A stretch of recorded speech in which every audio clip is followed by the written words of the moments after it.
who is the most exciting wide receiver outside the top three in your mind? So obviously the top three being Evans, Chris Godwin, and Russell Gage. So out of the reserve receivers, who's the most exciting in your mind? I think I know yours, Matt, so I'll let you say it. I'm actually torn between two guys. I wanted to go with Scotty. Well, Cyril Grayson, he's up there because it's all about what have you done for me lately. And the last we saw Cyril Grayson, he was scoring game-winning touchdowns for the Tampa Bay Buccaneers. He's taken the biggest stride, and you talk about perseverance. I think Cyril Grayson Jr. is the definition of that. I'm excited about him, and I said I wasn't going to get too pumped up about this guy, but I can't help it. I think Jaelon Darden, if he can improve with putting the pads and the helmets on, if he could really improve in training camp, which he checked that box off last year in terms of OTAs and minicamp. It didn't totally translate over into training camp. Right. This year, once again, he checked that box. I would say he even took it a step further, just degree of difficulty of catches that he was making, getting even more open down the field. And I know the Bucs didn't connect on that, but once again, I think with time, they will start connecting on those. So I'm going to go with Jaelon Darden. Okay. Can he take that next step in a full all-out training camp, getting more reps than Tom Brady than he probably did last year? We've seen him improve. It's time to improve a little bit more. We catch a lot of crap because we sit there and we sell everybody on Jaelon Darden like we did last year. Folks, all we're doing is we're taking a snapshot. We're taking a picture of this is what's happening in the minicamp. This is what's happening in OTAs. This is what's happening in training camp. We're taking pictures. Those pictures, they change, right? Yeah. They can change, good or bad. And so all we're doing is saying right now, Jaelon Darden looks good. We said it last offseason. We weren't trying to pump anybody up or sell anybody on a notion. That we're just stating a fact. And then when the pads came on, and I wrote about this in Friday's SR's Fab Five, and Jaelon even admitted it. His head started swimming, right? Because now all of a sudden it's live bullets. You've got helmets and shoulder pads on, and all of a sudden he was unsure about some of the routes he was running, and he was rounding some routes off, wasn't running them crisply. And remember, he got yelled at quite a bit by Bruce Arians for his route run. And so that was an instance where he didn't know the playbook well enough. And that's okay because he was a rookie last year. Rookies are not going to come in day one, absorb the entire playbook.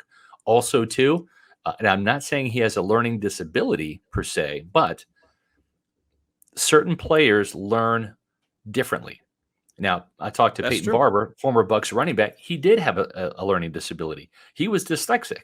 So, he couldn't. I didn't even know that. Yeah, he really couldn't read, and he was also ADHD. So he couldn't really read and absorb the playbook as it stood.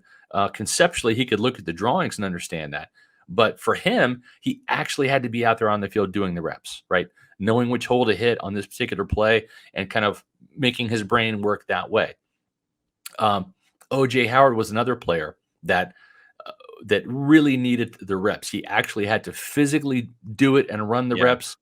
And Kevin Garver said with Jaelon Darden, hey, some guys can listen to it in the classroom and pick it up, no problem. Some people can look at the actual play, see the little stick, route, and visually see it, and go out there in the field and do it. Jaelon is like O.J. Howard, where he actually has to physically run the route, right? And if it's 5 yards and break here, 7 yards and break there, come back, curl, whatever the route is, he's got to actually do it. And so where he's limited in that instance is he gets held back because you only get so many reps, right? Yeah. And so if he's not getting the reps, he's not learning as fast or as rapidly as somebody who looks at the card, looks at the play sheet and says, okay, this is the route in this play. So they got it once there. Then that player actually goes out and runs that route, and then they get it twice. For Jaelon, he's not getting it once and twice. He's getting it once only when he sees it and does it on the field. So I think that's what slowed his development down a little bit, and he admitted that. And the article, Kevin Garver said that.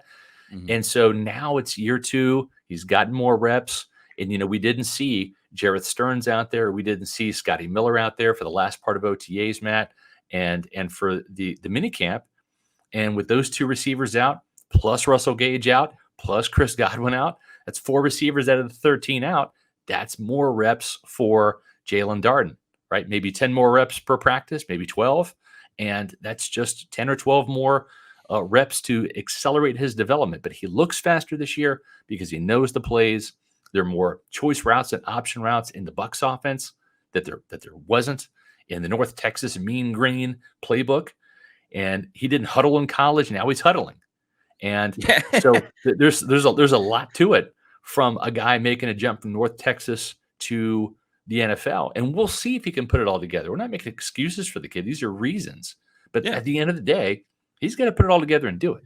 Yeah, listen, I mean, when Leonard Fournette came into Bucs minicamp and he looked overweight, we said that he looked overweight. Same with Vita Vea. So we call it how we see it, whether a player's doing really well or, if they're underperforming. And Jaelon Darden, as you said, and you had a great section of the SR's Fab Five where, as you just spoke about, everyone, I just put it in the chat there. So make sure you check it out.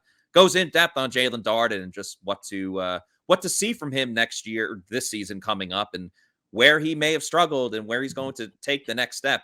So, as you said, it's all about, with all those guys out, Darden had to, by choice, they had no one else to go to. He had to go in and get those reps, but it's what you do with those opportunities. And I think he, for a majority of it, made the most of those opportunities.